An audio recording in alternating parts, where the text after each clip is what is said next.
મહત્વના સમાચાર પર નજર કરીશું। અમદાવાદમાં સ્થાનિક સ્વરાજ્યની લડાઈ વોર્ડથી લઈ અશાંત ધારા સુધી પહોંચી છે। કોંગ્રેસે પાલડી વોર્ડમાં મુસ્લિમ કાર્ડ રમતા ભાજપના ધારાસભ્યએ એક પોસ્ટ મૂકી।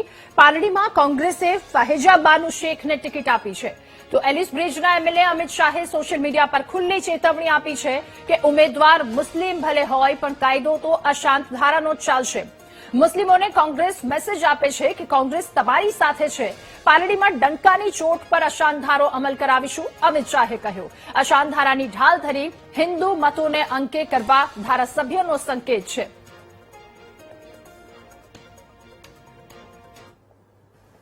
વર્ષોથી લઘુમતી સમાજ મુસ્લિમ સમાજની કલ્પના છે જમાલપુરથી જુવાપુરા વાયા વાસણા પાલડી, અને એના ભાગરૂપે મુસ્લિમોને મેસેજ કોંગ્રેસ આપવા માંગે છે કે અમે તમારી સાથે છીએ, તમે આગળ વધો।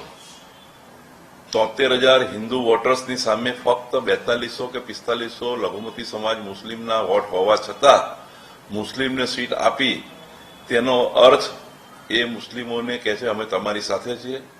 પરંતુ સાણી હિન્દુ પ્રજા બધું સમજે છે અને એમને ચૂંટણીમાં ખબર પડી જશે। અશાંત ધારાનો કડકપણે અમલ અમે કરાઈ રહ્યા છે।